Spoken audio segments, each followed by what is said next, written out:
mucho habíamos dado la primera parte que fue la Biblia, cómo se escribió la Biblia, en qué idiomas, en qué materiales, ya quiénes las habían copiado, cómo estábamos seguros si estaba bien la Biblia. Y eso fue el año pasado, tocamos aquí precisamente cuando ellos salieron al viaje, que salen al seminario de matrimonio. Y el pastor estuvo saliendo de Dentista México y fue cuando compartimos la primera parte. Ahora no sé si se dan cuenta que estamos compartiendo un discipulado en el salón de allá, que es para nuevos creyentes, y surgieron muchas preguntas, ¿no? Porque es bueno tener preguntas y la Biblia nos da respuesta. Y muchos hacían preguntas acerca de la Biblia y precisamente el domingo pasado estuvimos compartiendo allá la primera parte que aquí ya habíamos compartido. Muchos de ustedes todavía no estaban, algunos vienen llegando. Y hoy vamos a tener la segunda parte. Hoy vamos a ver el canon del Nuevo Testamento, ¿ya? Cómo es que se definieron los libros que forman parte del canon del Nuevo Testamento. Aquí ya habíamos hablado los materiales, el idioma, la escritura, y habíamos visto cómo es que se formó el canon del Antiguo Testamento. No vamos a poder regresar atrás porque entonces no terminaríamos. Creo que después ahí Dani está grabando estos estudios y después lo podemos ver en YouTube. Entonces hoy vamos a tocar el tema del canon del Nuevo Testamento. Nuevo Testamento. ¿Alguien me puede decir qué es para ustedes la palabra canon o qué significa canon? No es una cámara fotográfica. No es.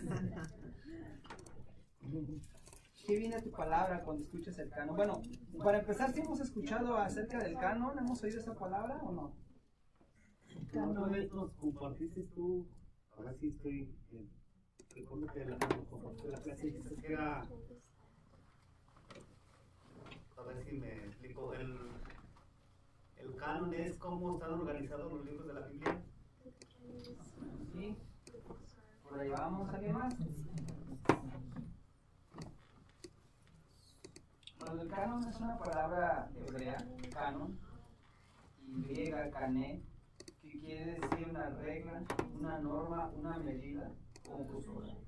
Entonces, cuando hablamos del canon, hablamos en sí de las medidas que se tomaron para que algún libro formara parte de la colección de los 66 libros que tenemos en nuestra Biblia, y en el caso de la Biblia católica y más. Ya habíamos visto en un estudio anterior por qué es que la Biblia católica o algunas versiones católicas tienen algunos libros más, ¿no? Y es una de las preguntas que siempre nos hacen, ¿verdad? Siempre dicen, ¿por qué tu Biblia está incompleta o le faltan libros? ¿Por qué ustedes tienen más? ¿Ya? Entonces hay respuestas y me gustaría que empezáramos a leer un versículo bíblico que está en la carta de Pedro, en la primera carta de Pedro 3:15.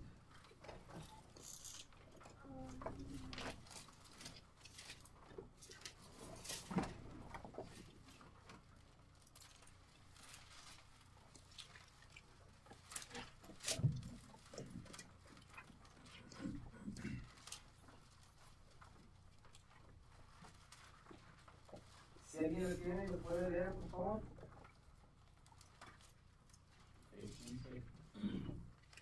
Sino santificar a Dios el Señor en vuestros corazones y estar siempre preparados para presentar defensa con mansedumbre y reverencia. Ante todo, el que os demande razón de la esperanza que hay en vosotros. ¿Qué significa para ti ese versículo, hermano Valentín?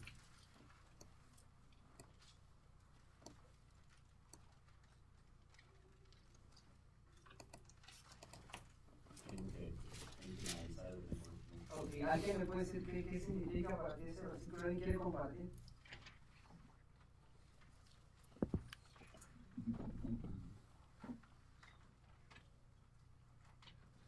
Estamos preparados para compartir la palabra de Dios, para esperanza que ha tenido. Ok. Honrando a nuestro Señor Jesucristo.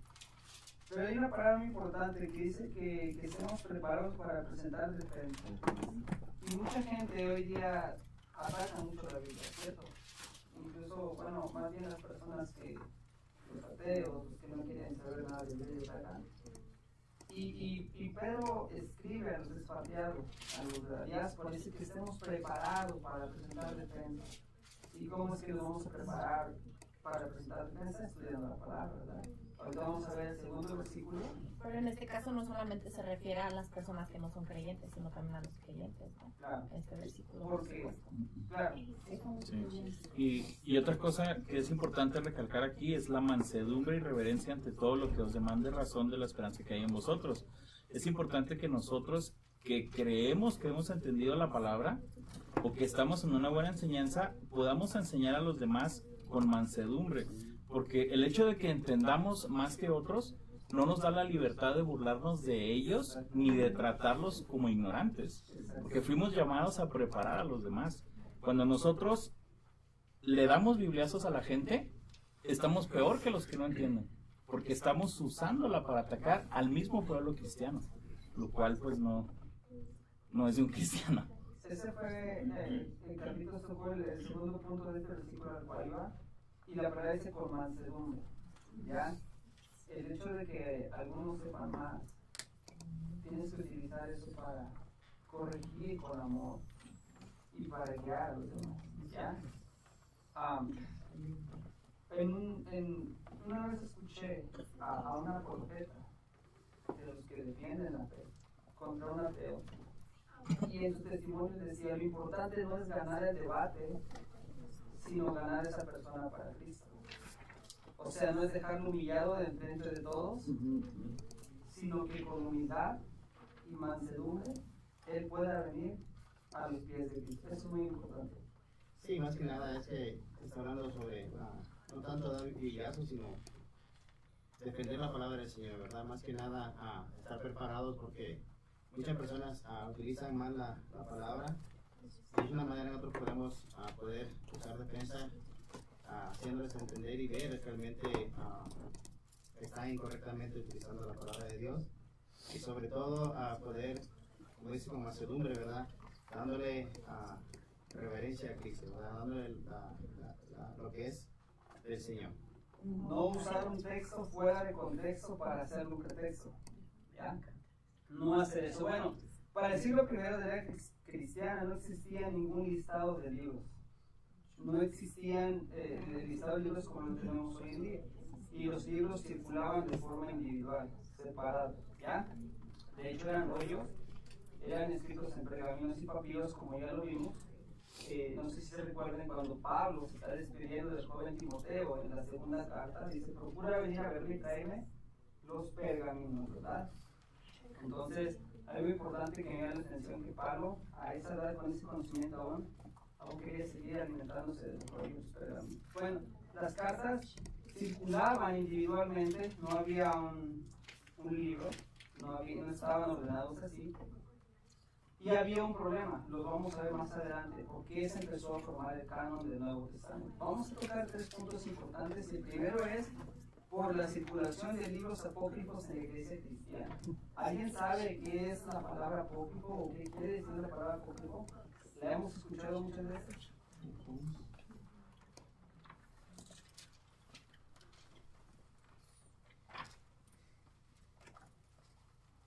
Apócrifo. Su significado es oculto o de origen desconocido. ¿Ya? Ese era un problema que había en el siglo I de la iglesia cristiana, que muchas personas empezaron a hacer escritos, empezaron a hacer cartas y le ponían la firma de alguno de los apóstoles conocidos o de alguna de las personas importantes reconocidas por la iglesia, para que tuvieran influencia sobre ellos. Entonces hubo un peligro porque en el siglo I circulaban muchas cartas. Quien más que podía escribir hacía un escrito y había el riesgo de que se tomara como inspirado. Esos libros se les llamaba pseudoepígrafos, que es escribir un libro y ponerle el título de alguien reconocido para que ese libro tenga aceptación. Ese es uno de los puntos o de los problemas que orilló a la iglesia a realizar el canon del Nuevo Testamento. El otro punto es, había una secta en ese tiempo llamada los montanistas. Ellos afirmaban tener revelaciones nuevas del Espíritu Santo para agregarle más cosas a lo que ya estaba escrito, ¿sí me entienden? O sea, dice el libro de Eclesiastés que no hay nada nuevo debajo del sol, porque hoy día aparecen muchas personas por ahí con muchas nuevas revelaciones. Entonces tenemos que tener mucho cuidado con eso. El segundo punto. Y el tercero y más importante fue en protesta contra Marción. Y Marción era una persona nacida en Turquía de un hijo de unos padres que tenían un cargo importante en la iglesia, que habían sido expulsados. Él viajó a Roma y él intentó ser alguien, una persona importante dentro de la iglesia, y no le permitieron. Y como él era una persona comerciante, tenía mucho dinero, él empezó a hacer su canon. Empezó a hacer el primer listado, toda esta información está en todo lugar, la puedes encontrar. Él empezó a hacer un listado de libros, pero él tenía problemas, tenía broncas contra el Dios del Antiguo Testamento. Porque cuando él leía el Antiguo Testamento, él malinterpretaba las escrituras y veía a un Dios que era capaz de sepultar toda una generación bajo el agua. Veía escritos donde ese Dios mandaba a matar a niños, ya, pero son textos fuera de contexto, ya, porque hemos visto en la historia donde Dios da órdenes a un rey de que vaya, extermine toda una civilización, una ciudad, y que mate niños, hombres de pecho y todo eso. Entonces, si tú apenas estás empezando a leer la Biblia y te hablan de un Dios de amor, y vienes y te encuentras con estos capítulos, tú dices, ¿qué pasó? ¿No? Hablábamos del amor ahorita en la semana que viene, pero Dios tiene sus razones, Él es sabio, nosotros no. Entonces todo eso hizo que Marción hiciera a un lado al Dios del Antiguo Testamento y solo aceptara algunos libros del Nuevo Testamento. Ahorita adelante vamos a ver. Esos fueron 3 puntos importantes porque los padres de la iglesia primitiva se reunieron en un concilio para decretar qué libros iban a formar el Nuevo Testamento. Recordemos que el Antiguo Testamento ya había quedado cerrado, ya, con los 37 libros, si no estoy mal. Y después los judíos de habla griega, en Alejandría, formaron otro canon 100 años después, y ahí agregaron los 7 libros que ahora tiene el Antiguo Testamento. Pero eso ya lo vimos. ¿Ya? Muy bien. Los únicos libros que Marción metió o que puso en su canon fue Lucas, y los capítulos 1 y 2 y 10 cartas paulinas. ¿Por qué? Porque Pablo, para él, no era muy judío, o no era más judío, sino que también era griego. ¿Ya? Y algunas cartas de Pablo habían sido escritas en griego, y él metió 10 cartas paulinas y solamente el Evangelio de Lucas. ¿Y quién escribió el Evangelio de Lucas? ¿Y Lucas no era judío? Entonces él empezó a hacer eso y los padres dicen, no, Marcelo, tú no tienes ningún derecho, tú no tienes ninguna autoridad de la iglesia para formar el canon, y empiezan los concilios. Y ahí pusieron esta palabra, canon, que eran las reglas. Y una de las reglas que dieron para que un libro fuera inspirado fue que tuviera un uso dentro de la iglesia, como hoy día. Los libros que tienen nuestra Biblia tienen un uso dentro de la iglesia. El otro fue que tuviera un origen apostólico y que fuera escrito por alguno de los apóstoles. Ahí había el problema, porque habíamos dicho que en los libros pseudopígrafos habían personas que no habían sido apóstoles, pero que se habían hecho escritos, pero habían utilizado el nombre de algún apóstol para hacerlo famoso o popular. Entonces esa fue otra de las normas que utilizaron. Y la tercera es que los libros tuvieran una unidad doctrinal y que presentaran la obra de Jesucristo como salvífica. ¿Sí? O sea, que ningún libro se contradijera con otro, o sea, que no estuvieran así, sino que fueran el mismo.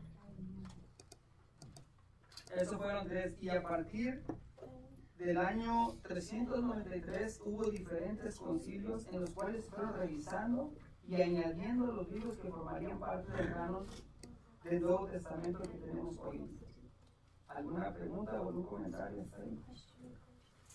Es algo bien interesante lo que estás compartiendo hoy con nosotros, porque realmente, como mencionabas ahorita, como nuevos creyentes, tenemos que tener mucho cuidado porque actualmente hay personas que siguen escribiendo, o incluso, por ejemplo, no sé si es correcto, pero por ejemplo, los que solamente creen en Jesús, ellos tienen un Nuevo Testamento, ¿verdad? Y ahí está donde uno puede confundirse o malinterpretar. Y por ejemplo, hay muchos libros que se escriben por diferentes pastores reconocidos y son solamente comentarios, son solamente pensamientos de ellos. Y tiene uno que tener mucho cuidado porque si uno se enfoca directamente o cree realmente todo lo que ellos están diciendo y no estudia o no se enfoca en ver si realmente la Biblia está diciendo de esa manera, podemos caer en un error y tener ciertas dudas y conclusiones en nuestro conocimiento con el Señor. Con esto no estamos diciendo que no está bien consultar algún libro de alguna persona que escribió, algún comentario, pero la autoridad está siempre en la palabra de Dios. Vamos a leer 2 Timoteo 3:16. Es muy importante este artículo. O alguien que nos lo quiera compartir de memoria. Sobre estos versículos ya deberíamos leerlos. Toda escritura es inspirada por Dios y útil para redarguir, para instruir, para corregir en justicia. ¿Quieres que diga también el que sigue? Enseñar, para que enseñar. Toda la escritura es inspirada por Dios y útil para enseñar, para corregir, para exhortar. Yo me he pedido otra versión con vamos a enseñar. ¿Verdad? A fin de que el siervo de Dios sea enteramente preparado para todo bueno. Ese es el 17. Ya. Esa parte. O sea que toda la escritura es inspirada por Dios. Cuando tú estás leyendo la Biblia, estás escuchando la voz de Dios. ¿Ya? Porque fue Dios quien inspiró. Respetó el temperamento, el carácter del autor, pero fue él quien inspiró y la realizó. Y él tuvo el control de que estuviera lo que debería de estar. Por eso es que allá en el libro de Apocalipsis el ángel dice que el que le quita o el que le añada, también el Señor quitará su nombre. Es una advertencia un poco fuerte, muy fuerte. Bueno, 6 siglos, ¿cuántos son 6 siglos? 600 años se tomó para tener el canon que hoy, para formar el canon que hoy tenemos. 600 años, entre concilios, asambleas y reuniones. En los primeros 4 siglos solamente entraron 20 de los 27 libros que conforman el Nuevo Testamento. En los primeros 4 siglos. Los libros que no entraron fueron Santiago, Hebreos, Segunda de Pedro, Tercera de Juan, Judas, ¿y cuál creen que fue el tercero? El último, Apocalipsis. ¿Y por qué? Porque era para ellos muy difícil entender el milenio, las bestias, y ellos se quedaron así. ¿Ya? Y en el concilio de Hipona, en el año 419, anota la fecha y el nombre porque puedes ir a casa y buscar esta información. En el concilio de Hipona, en el año 419, Hipona, se consideró una segunda revisión, debido a que a la iglesia le parecía muy importante el libro de Hebreos. ¿Qué es el mensaje o qué es la figura que está detrás del libro de Hebreos? ¿Pero qué más? Cristo. ¿El qué? El sumo sacerdote de Cristo. Y a ellos les parecía importante y revisaron otra vez ese libro. Y Santiago, ¿ya? Por la obra redentora de Cristo, revisaron Santiago y Hebreos. En el concilio de Cartago, en África, esto va a ser mucha información, pero hay fechas y nombres para que lo veamos después. En el concilio de Cartago, en África, en el año 397, se incluyen 6 libros más. Santiago, Segunda de Pedro, segunda y tercera de Juan, Judas y oficialmente Hebreos. ¿Ya? 6 libros más. Viene otro concilio, el segundo concilio de Cartago en el año 419, y ahí se incluye Apocalipsis, aunque le dieron chance, por decir, entraron, pero no estaban muy convencidos, porque tenían todavía lo mismo. O sea, esos concilios son tardados, no fue lo de que nos reunimos aquí. Imagínate que nos reunimos 5 de nosotros para ver dónde vamos a ir a comer. ¿Cuánto nos tardamos? O sea, para definir algo tan delicado como un libro que formaría parte del canon, se llevó tiempo. O sea, fueron 6 siglos. En el año 636, en el Concilio de Toledo, presidido por un gran teólogo, ¿Qué año? en el año 633, fue presidido por Isidoro de Toledo, un gran biblista, un teólogo. Él aprueba que el libro de Apocalipsis entre, y él dice unas palabras en ese concilio: que el que se atreva a quitar el libro de Apocalipsis del canon sea anatema y excomulgado. Y esas palabras eran mayores si te pones en ese tiempo de la historia. ¿Ya? Fue muy grave, esas palabras eran pesadas. Entonces se cierra ya el canon con los 26, ¿cuántos libros? 27 libros del Nuevo Testamento. O sea, estamos resumiendo, pero con estas fechas y los nombres, si tú te pones a investigarlo, te va a parecer increíble. Obviamente, detrás de todo esto estaba la mano del Señor, el Espíritu Santo supervisando su palabra, y yo creo con todo mi corazón que los libros que están en el Nuevo Testamento son porque Dios quiso que estén. ¿Ya? Porque Dios tiene el poder como para haber evitado que algunos entraran o aprobar que otros entraran. ¿Ya? Ahora, en algunos programas de National Geographic, no sé si lo pronuncian bien, hay documentales donde se han seguido encontrando algunos evangelios, algunas cartas, no sé si han oído de eso. ¿Ya? Y si tú, yo he leído algunos, por ejemplo, el Evangelio Prohibido de Judas, y ahí contradice todos los 66 libros, porque si tú lees el Evangelio de Judas, ese Evangelio dice que Judas fue una víctima y que Jesús le pide que él lo entregue. Entonces, este solo Evangelio desbarataría todo y contradice. Ahora, ¿por qué no lo aceptaron? Porque ese Evangelio fue escrito en un hebreo moderno y fue encontrado muchos años después en un idioma tardío que no era de la época. Entonces hacen unas preguntas. Si Judas, después de traicionar a Jesús, fue y se quitó la vida, ¿en qué momento escribió el libro? Sabiendo que antes escribir un libro no era como tú escribes una carta ahorita. Entonces esas cosas a los analíticos dijeron, no tiene sentido. ¿Ya? Aparece el Evangelio de Tomás, el Evangelio de Magdalena, el Evangelio según María, y muchas cartas que empiezan a aparecer y aparecer y aparecer. Y yo me hago una pregunta: ¿acaso Dios no pudo haber hecho que todos esos libros entraran? Andrés, perdón, una de las características que tienen todos los libros de la Biblia es que los escribieron creyentes. Entonces Judas no era una persona creyente, no cabe en esa característica. Es un buen punto. Muy buen punto. Y otra de las cosas que vimos, muy gracias Juan Carlos, de la inspiración de la palabra teólogo, que escribió, salvó la palabra sobre los escritores y que respetó, ¿verdad?, su carácter, su idioma.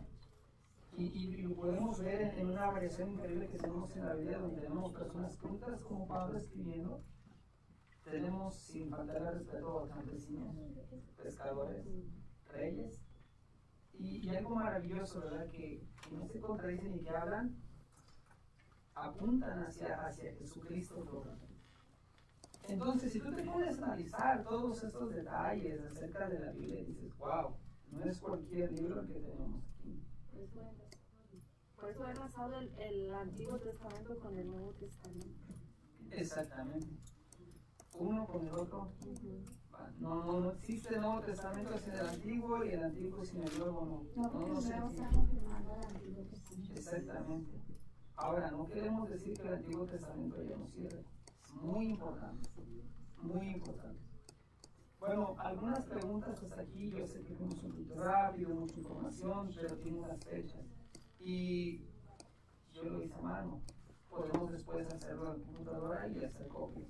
Sobre todo lo más importante aquí, hermano, y con todo respeto te lo digo, ¿verdad? Es la sabiduría de Dios, ¿verdad? Porque sin la sabiduría de Dios no podría pasar nada de esto. Por ejemplo, viene Santiago. Si alguno de vosotros tiene falta de sabiduría, pídela a Dios, el cual da a todos abundantemente y sin reproche, y le será dado, ¿verdad? Porque muchas veces nosotros sentimos como que pues, no tenemos sabiduría, que no entendemos, que no comprendemos, pero desafortunadamente no buscamos la sabiduría del Señor. Y lo digo porque hace unos días estaba yo meditando y estaba platicando porque hay una persona que es drogadicta al lado de la casa y siempre anda diciendo que quiere ayuda, que quiere que Dios le ayude. Pero me puse yo a pensar y el Señor me puso esto en mi corazón. Cuando una persona pide ayuda a Dios, pero si no tiene el deseo de dejar de hacer lo que está haciendo o de estar cometiendo el mismo pecado una y otra vez, de nada sirve que le esté pidiendo a Dios, porque Él no está dejando que Dios trabaje en su corazón. Tocaste algo muy importante al principio del documentario, que si le pedimos sabiduría a Dios, Él nos la da. Dice que todas las escrituras inspiradas por Dios. Y también, no me acuerdo el versículo, recuerden la cita, que nunca la profecía fue dada, que nunca la palabra de Dios fue dada por profecía humana, sino que los santos hombres de Dios hablaron siendo inspirados por el Espíritu Santo. ¿Y dónde mora el Espíritu Santo? En el creyente. En el creyente. Uno de los problemas con los que luchó Martín Lutero es porque la Iglesia Católica y la Iglesia abiertamente en ese tiempo decían que la gente no podía entender la Biblia, que a ellos se les era revelado y que ellos podían darla. Y saben, la Biblia fue cerrada por mucho tiempo. Entonces Martín Lutero dice, no, las personas pueden entenderla, y ahorita vamos a entrar en eso. Cuando la Biblia es traducida al idioma de las personas que la entendían, hizo una revolución increíble, cambió totalmente esa época, ese tiempo hasta el día de hoy. ¿Ya? De hecho, en este año se está celebrando 500 años de la reforma de Martín Lutero, que empezó el 31 de octubre de 1517, con las 95 tesis, si no estoy mal, y es una historia increíble. Es una historia increíble porque un solo hombre que estudiaba la Biblia y veía cómo se comportaba la iglesia, dijo, esto no está bien. Entonces hace unas tesis y escribe, pero las escribió en latín. Y el latín era el lenguaje que hablaba la iglesia en ese tiempo. Los demás no lo entendían. Tú la persona iba a la misa de la iglesia y se leía en latín. El servicio era en latín y ellos no entendían nada. Ellos nada más salían así como entraban, salían. Y por eso es que la iglesia adquirió mucho poder. Entonces, cuando Martín Lutero se hace esta pregunta y pone las tesis y las clava en la iglesia, no era para hacer lo que vino después. Él solamente quería que los catedráticos que entraban ahí en la universidad, que las miraran y que las revisaran. Pero él se fue a dormir y no se dio cuenta que lo que había empezado era una mecha que iba a hacer explotar algo muy grande, porque todos empezaron a cuestionar a la iglesia con todo eso, y ahí nace la reforma. Vamos a ver eso más adelante. Pero bueno, vamos a hablar algo de las traducciones, porque también eso es algo muy importante, ¿no? Hay muchas traducciones y preguntamos cuál es la correcta y todo eso. Esperamos cubrirlo. Tomás, ¿me permite tantito antes de pasar a eso?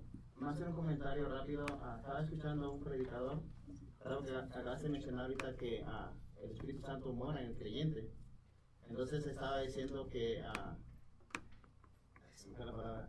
si alguien que es déjame regresar, es que lo tenía en la mente, pero como me seguí pensando en ti. No te preocupes, todos estamos viendo, ¿eh? Sí, no, lo que pasa es que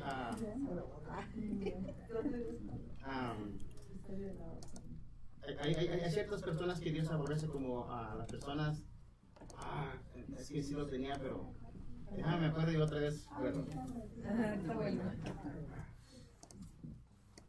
¿Se le puede?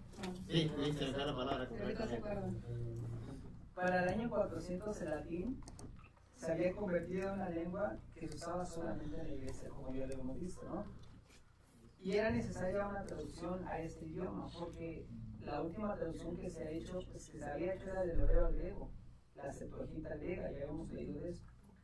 Entonces, San Jerónimo se mudó a Jerusalén y en el año 405 completó la traducción, la cual llevó su nombre, la Vulgata Latina. ¿Ya? La Vulgata Latina es una traducción del griego. Y esa era la versión que se usaba en ese tiempo, porque habíamos dicho que ellos hablaban latín. ¿Ya? Incluso, yo no sé si alguien de aquí todavía alcanzó a escuchar alguna misa en latín, yo no. Pero el pastor Rafa dice que sí. ¿Ya? Porque esa era la lengua que se usaba. Entonces, si la gente no entendía el latín, es como si yo, que no hablo bien el inglés, entro al servicio de inglés y yo me quedo como... Nada más me paro cuando se paran, pero no voy a entender todo. ¿Ya?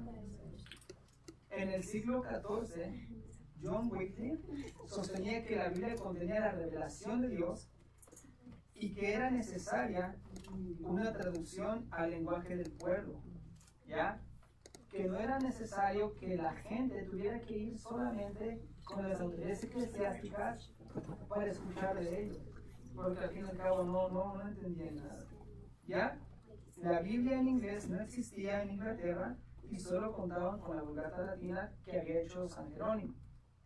Y Wycliffe termina la traducción del Nuevo Testamento al inglés de la Vulgata Latina en el año 1380. Y en 1382, por primera vez, se termina la traducción del Antiguo Testamento. ¿Ya? Y Inglaterra tenía una Biblia completa ya para ese año. En esos días una Biblia era muy costosa y traducir solamente una página costaba un mes de trabajo para hacer la traducción de una página. Era algo muy caro, muy delicado. No era como que tú ibas. Y además, vamos a hacer un punto aquí muy importante.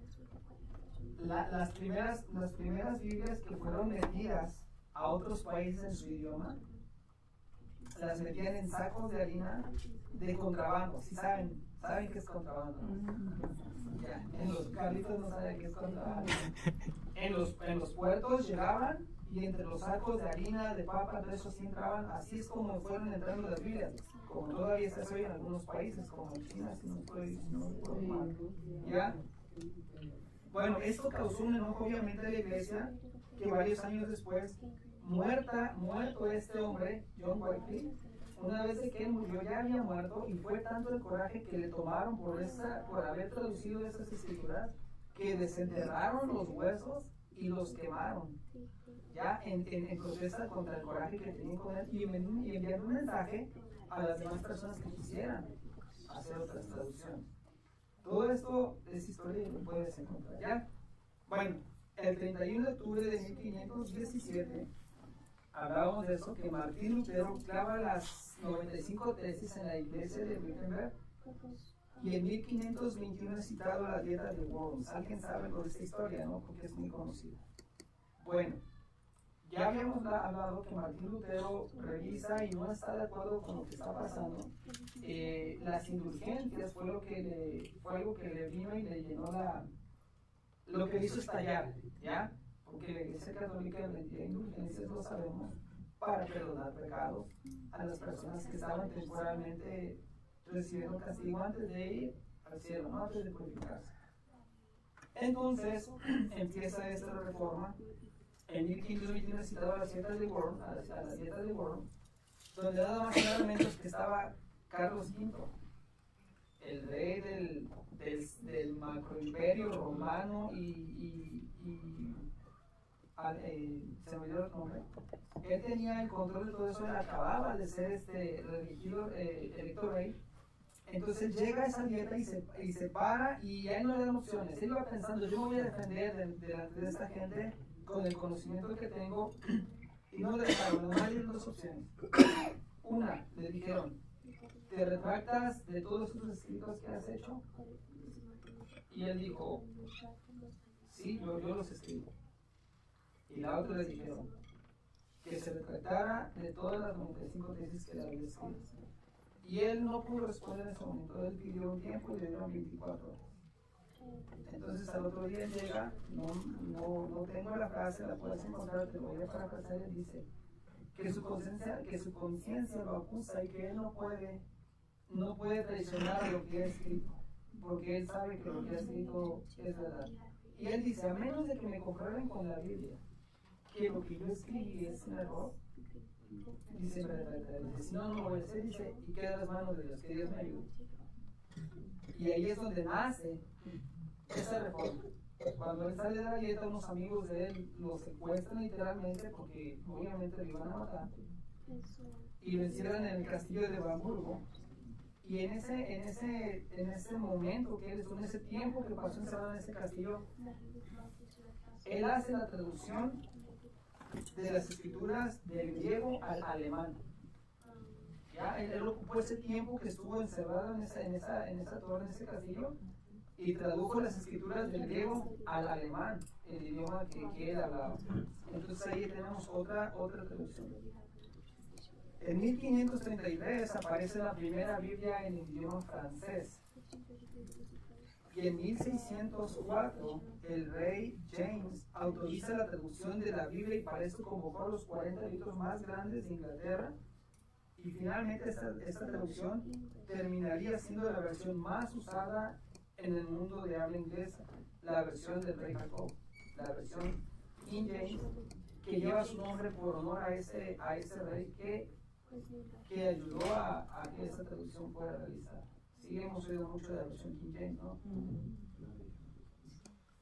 En el año 1557, en Sevilla, España, un monje de nombre Casiodoro de Reina, admirador y estudioso de Jerónimo, sintió en su corazón traducir la Biblia en el idioma español. Y solamente tradujo un salmo, el cual se lo llevó de regalo a la reina Isabel. Y tuvo que vivir en diferentes países y huir de muchos lados, de un lado a otro, porque la Santa Inquisición, ya que había nacido en ese tiempo, los andaba persiguiendo.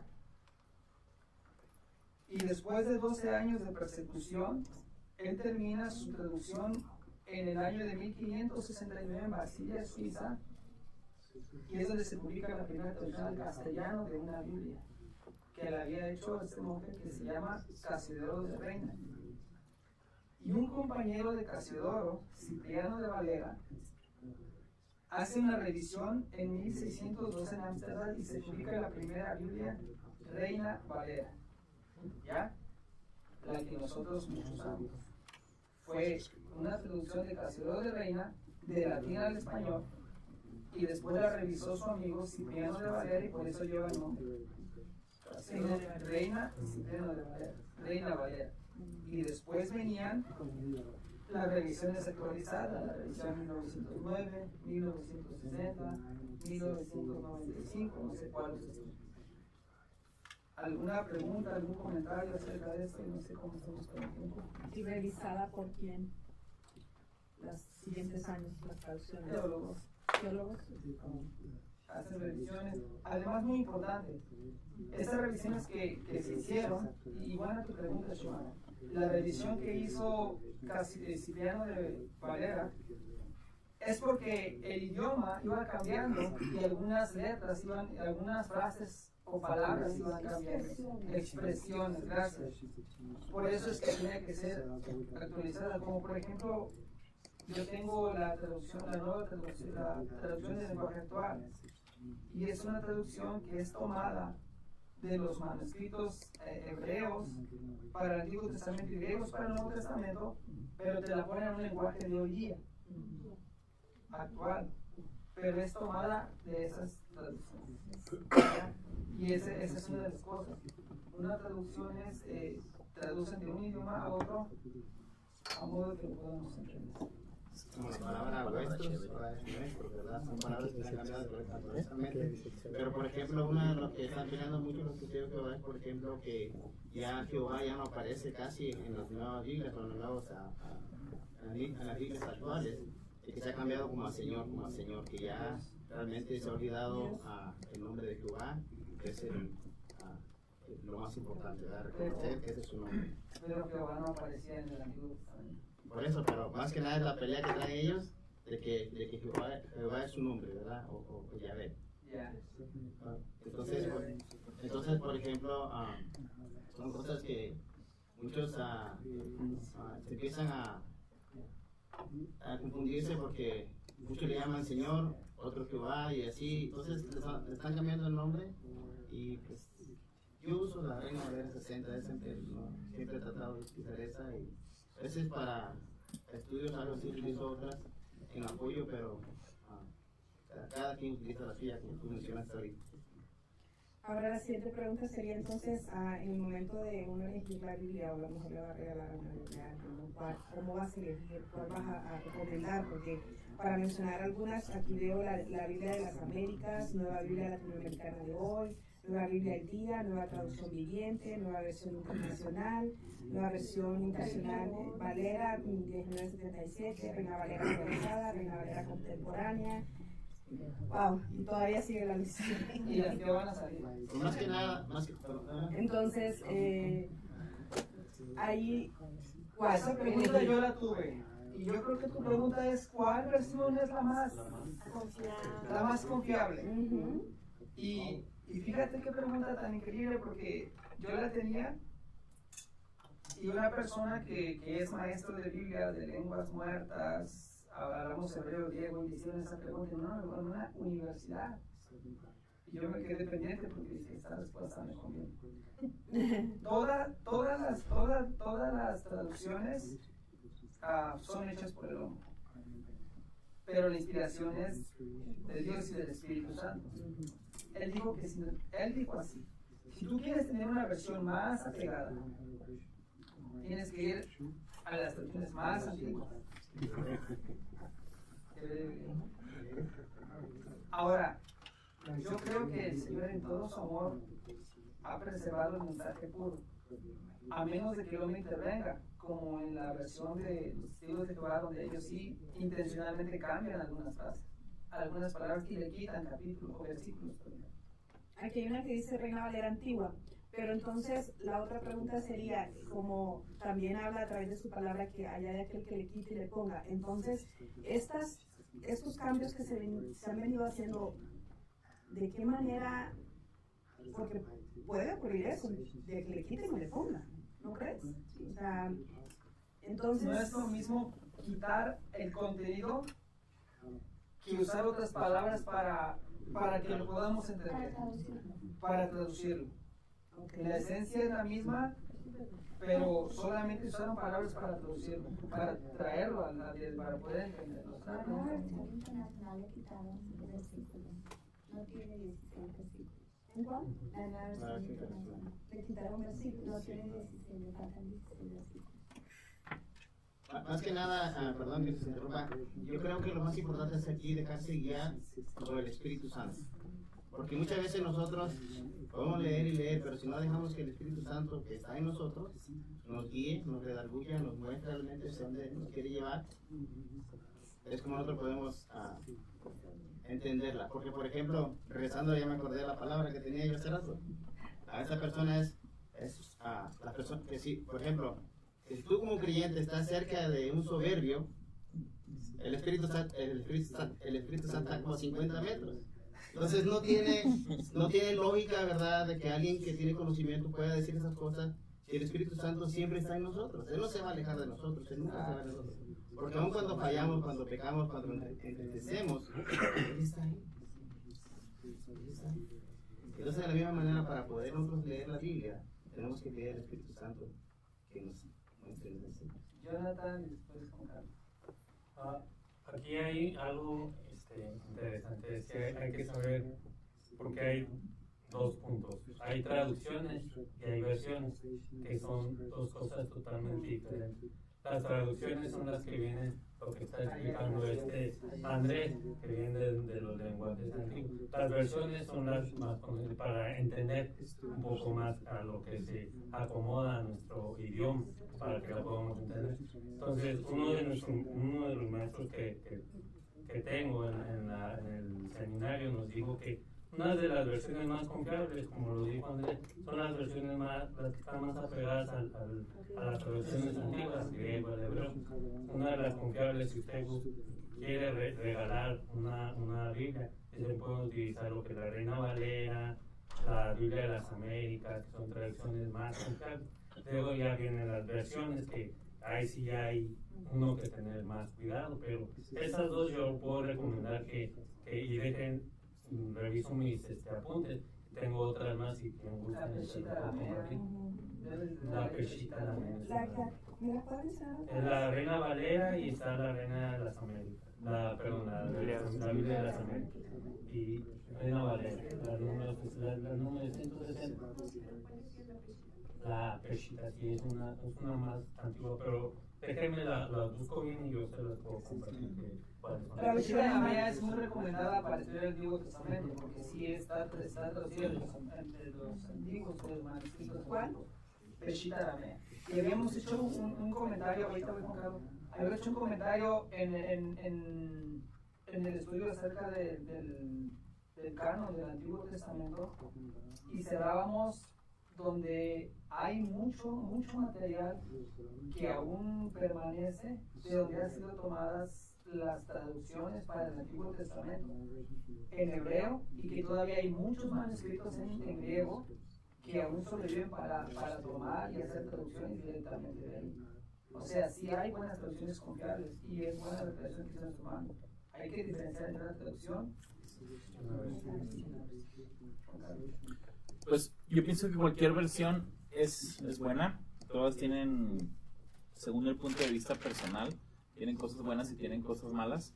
Pero lo importante más que las versiones y las traducciones es la aplicación de esta. No ser oidores de la palabra, sino hacedores y todo.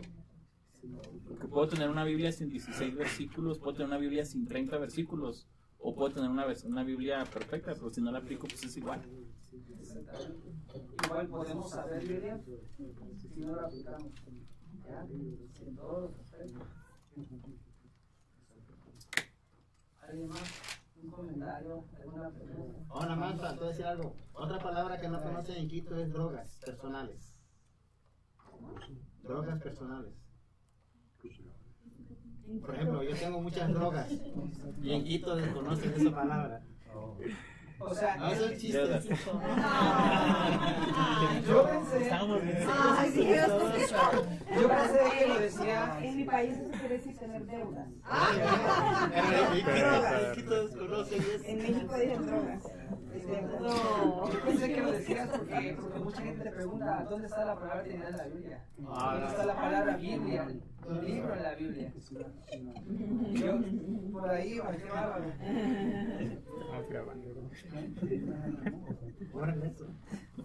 Vas a tener que editar ahí. Qué bárbaro. Están viendo todo. No digas mi nombre. Falta el apellido, lo digo yo. Allá, vi que levantó la mano, ¿no? Voltea la cámara para acá. Ahorita, por ejemplo, muchas veces en el seminario y otros pastores nos han recomendado que cuando estamos estudiando tener 2 o 3 versiones, traducciones. Y por ejemplo, a nuestros jóvenes de ahora, para nosotros a veces se nos hace difícil, bueno, a mí se me hace difícil a veces entender palabras ni siquiera de mi época, de cuando era niña, sino de la época de mis abuelitos, de mi suegro, cuando mi suegro a veces que me está diciendo que esta palabra significa esto. Por ejemplo, el Apocalipsis y todas esas cosas que hablan un lenguaje ya más figurativo. Por ejemplo, yo, pero es mi caso, yo para explicárselas a mi hijo Vero o a Julio, les pongo la nueva traducción viviente. Que a veces, si tú las comparas, tú puedes tener en tu aplicación 3 diferentes o 4 diferentes versiones y traducciones, que el lenguaje de la nueva traducción viviente es muy apegado al siglo de ahora de los jóvenes. Entonces ahí tú puedes, si tú comparas la Reina Valera en un versículo de la nueva traducción viviente y la Biblia de las Américas, tú ahí vas a entender, ahí es hermoso saber cómo lo vas a entender y cómo se lo puedes explicar a tus hijos. Pero sí necesitas tener esta aplicación. Una de ellas es la Gateway. Esa tiene, y tú la puedes tener en 3 versiones diferentes. Y tú le puedes enseñar a tu hijo, mira la Reina Valera lo que dice aquí, y mira lo que dice esta, y ya a tu lenguaje de ahora, actual. Y es lo mismo, a veces. No siempre, a veces la Reina Valera como que tiene palabras más fuertes con un sentido y más, con más, no sé, significados como más fuerte, más profundo que las palabras de ahora en día. Es un consejo, una sugerencia. Habíamos visto en la clase anterior en los lenguajes en los que se escribe la Biblia. Y el primero habíamos visto que era el hebreo, ¿no? El hebreo. Pero cuando el pueblo de Israel es llevado en cautividad y está 70 años en Babilonia, el lenguaje hebreo se empieza a perder. Como hoy día, que si tu hijo creció aquí, habla español, pero si él tiene un hijo, lo va a hablar menos, y si él tiene un hijo, lo va a hablar menos. Entonces el idioma hebreo se fue perdiendo y ellos adoptaron el lenguaje que se hablaba en Babilonia, que era el arameo. Entonces si tú revisas el libro de Daniel y Esdras, hay partes en hebreo y partes en arameo. Entonces si tú ves el libro de Esdras, dice que cuando Esdras llega a reconstruir Jerusalén, dice que se puso a leer la ley y dice que los que podían entender, que ponían atención. Y eso no se refiere a que no entendían que era no matarás, sino que era el lenguaje que ellos no entendían. Y se empieza a hacer una traducción. Cuando Jesús viene, el hebreo se hablaba poco, lo hablaban los doctores y los maestros de la ley que estudiaban los rollos. Y hablaban el arameo galilaico, y vimos algunos ejemplos en la clase pasada. Por ejemplo, Talita Kumi no es hebreo, es arameo. Y Eli, la más autani es arameo, perdón. Y ese es el lenguaje que se hablaba en ese tiempo, el arameo galilaico. Después, eso fue desplazado por otro idioma, que fue el griego. Cuando Alejandro el Magno viene y conquista, no solamente conquistaba, sino imponía una cultura y con ello el lenguaje. Y después el griego fue desplazado por... Y todos esos idiomas llevó a que se fueran haciendo traducciones. Y estas son las traducciones que hablábamos. A hoy día se tienen que hacer algunas diferentes versiones o traducciones también, porque es bien difícil que un joven de hoy, que un junior, entienda esas palabras de vosotros, sois, vuestro. Y te quedas así, dices, ¿de qué me estás hablando? Y una de las preguntas cuando estudiábamos teología, me recuerdo, ¿cómo era la pregunta? Que si nosotros deberíamos de actualizarnos al momento de enseñar la Biblia. Ahora, no es que cambiar la esencia ni el mensaje de la Biblia, sino actualizarnos para una audiencia que nos pueda entender. ¿Ya? Entender en esa parte de que estas nuevas generaciones son como una cultura diferente. De que nosotros, como por ejemplo en un viaje a una cultura en África o en Sudamérica, nosotros tenemos que hablarles como ellos nos entienden, para que ellos nos entiendan precisamente el mensaje de la palabra de Dios. Y nosotros también a los jóvenes tenemos que hablarles como una cultura diferente, porque totalmente son una cultura diferente.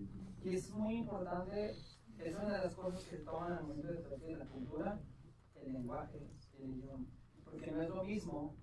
Como decía, hemos visto aquí el pastor Romero en algunos casos donde hay palabras que en México significan algo y en otro país puede ser ofensiva. ¿Ya? Y por eso es que se tiene que estudiar la cultura para hacer una buena traducción. ¿Ya? Entonces es algo muy importante. Por ejemplo, una vez Carlitos aquí nos compartió un estudio y decía, ¿cómo vas con tu mente occidental? a compartir el Evangelio a África. Y llegas y das un mensaje donde para ellos, por ejemplo, las mujeres estar descubiertas de esta parte de arriba es normal. ¿Y cómo tú les impones algo? ¿Cómo le haces ver a una persona que está acostumbrada a tener 3 o 4 esposas? Es muy importante estudiar la cultura para después llevar el mensaje del Evangelio. No puedes llegar a decir, y entender eso, ¿verdad? Y el Señor transforma las vidas.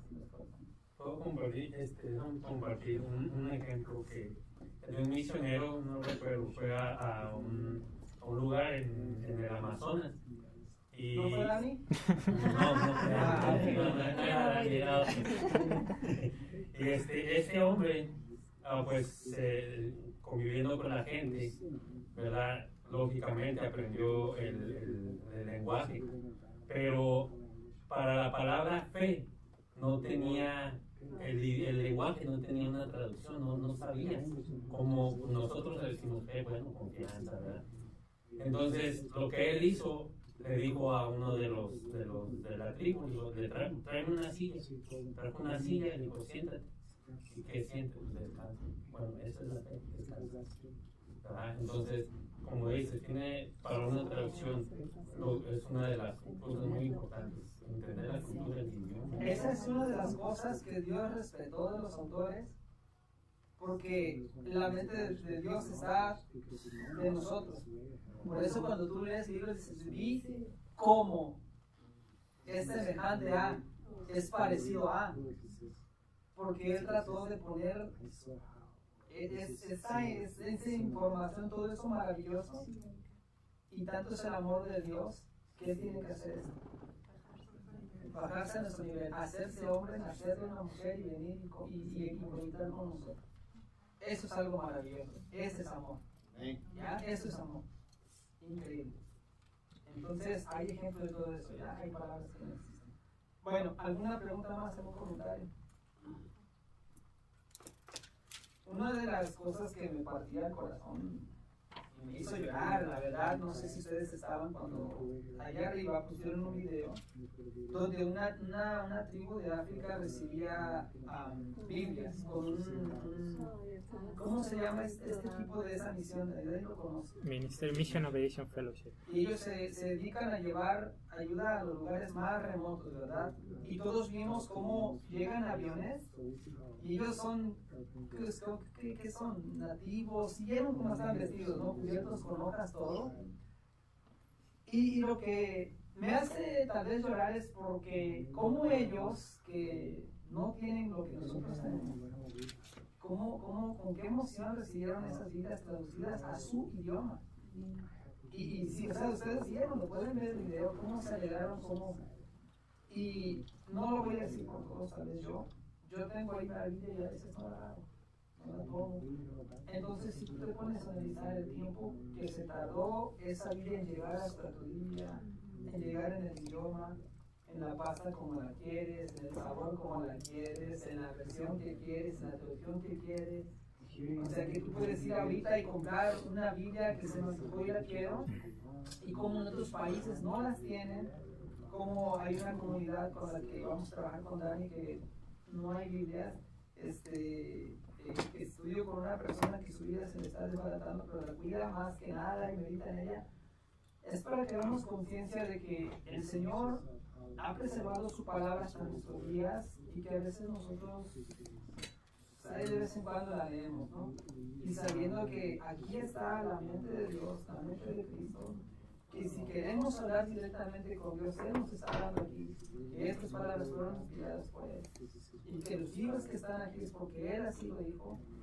Entonces, voy a terminar leyendo